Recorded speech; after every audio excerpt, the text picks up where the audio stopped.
കുറച്ച് ദിവസങ്ങൾക്ക് മുൻപ് സോഷ്യൽ മീഡിയ ആഘോഷമാക്കിയ ഒരു പേരാണ് കനകവല്ലിയുടേത്. സ്വന്തം ഭർത്താവ് തന്നെ വഞ്ചിച്ച് അനിയത്തിയെ സ്വന്തമാക്കിയിട്ടും അതിൽ പരിഭവമൊന്നുമില്ലാതെ അനിയത്തിയെയും അവരുടെ കുട്ടികളെയും കഷ്ടപ്പെട്ട് നോക്കുന്നതായിരുന്നു കനകവല്ലിയുടെ കഥ. സംശുദ്ധമായ സ്നേഹത്തിന്റെ പ്രതീകമായിട്ടാണ് സോഷ്യൽ മീഡിയ കനകവല്ലിയെ വാഴ്ത്തിപ്പാടിയത്.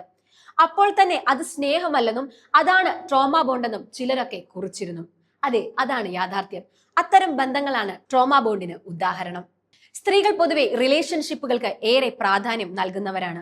എന്നാൽ നല്ല ബന്ധങ്ങൾ തിരഞ്ഞെടുത്തില്ലെങ്കിൽ നമ്മുടെ ജീവിതം തന്നെ അതിനുവേണ്ടി ബലിയാടാക്കേണ്ടി വരും. നീ അത് ചെയ്തിട്ടല്ലേ എനിക്ക് ദേഷ്യം വന്നത്, പറഞ്ഞിട്ട് കേൾക്കാഞ്ഞിട്ടല്ലേ ഞാൻ അടിച്ചത്, സ്നേഹം കൊണ്ടല്ലേ ഞാൻ അടിച്ചത്, എന്റെ ടെൻഷനും ദേഷ്യവും നിനക്ക് അറിയാവുന്നതല്ലേ, അതനുസരിച്ച് നിൽക്കേണ്ടേ.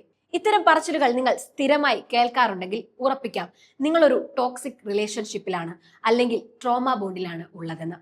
അതായത് വളരെ വലിയ രീതിയിൽ നിങ്ങളോട് ദേഷ്യപ്പെടുകയും നിങ്ങളെ ഉപദ്രവിക്കുകയും ഒക്കെ ചെയ്യുക, പിന്നീട് വന്ന ദേഷ്യം കൊണ്ടാണ് ടെൻഷൻ കൊണ്ടാണെന്നൊക്കെ പറഞ്ഞ് നമ്മളെ കാമാക്കുക. നമ്മൾ അതിന് ഓക്കെ പറഞ്ഞ് വീണ്ടും സ്നേഹത്തിലേക്ക് വരുമ്പോൾ വീണ്ടും ഇത് റിപ്പീറ്റ് ചെയ്യുക. ഇങ്ങനെ ഒരു റിലേഷനിൽ മുന്നോട്ട് പോകുന്നതിനാണ് ട്രോമ ബോണ്ട് എന്ന് പറയുന്നത്.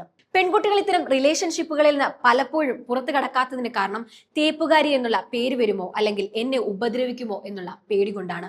വഴക്കിനും അടിക്കുമൊക്കെ ശേഷം അല്പനേരം കിട്ടുന്ന സ്നേഹമോർത്തിട്ടും ബന്ധം ഉപേക്ഷിക്കാൻ തയ്യാറാകാത്തവരുമുണ്ട്. ബന്ധം തുടരാൻ താല്പര്യമില്ലെന്ന് പറയുന്ന പെൺകുട്ടികൾക്ക് നേരെയുള്ള ആസിഡ് അറ്റാക്കുകളെ കുറിച്ചും ഭീഷണികളെ കുറിച്ചുമൊക്കെ നാം വാർത്തകളിൽ നിരന്തരം കേൾക്കുന്നതുമാണ്.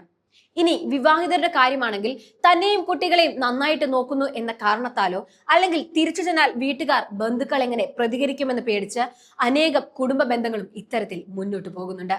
നമ്മൾ കടന്നുപോയിക്കൊണ്ടിരിക്കുന്നത് ഒരു നല്ല ബന്ധത്തിലൂടെ അല്ല എന്ന് തിരിച്ചറിഞ്ഞ് തിരിച്ചു നടക്കാനുള്ള ആർജവം കാണിച്ചില്ലെങ്കിൽ ഒരു ജീവിതം മുഴുവനുമാണ് നമുക്ക് പാഴായി പോകുന്നത്. മറ്റൊരാളെ പേടിച്ച് എന്ത് ചെയ്യണമെന്നറിയാതെ ശ്വാസം മുട്ടി നെടുവീർപ്പിട്ട് മറ്റൊരാളുടെ ദേഷ്യത്തിനും അമർഷത്തിനും മുൻപിൽ നിശബ്ദരായി നിന്ന് ജീവിതം തീർക്കേണ്ടവരാണോ നമ്മൾ, അതോ സ്വതന്ത്രമായി ജീവിക്കണമോ എന്ന് തീരുമാനമെടുക്കേണ്ടത് നാം തന്നെയാണ്.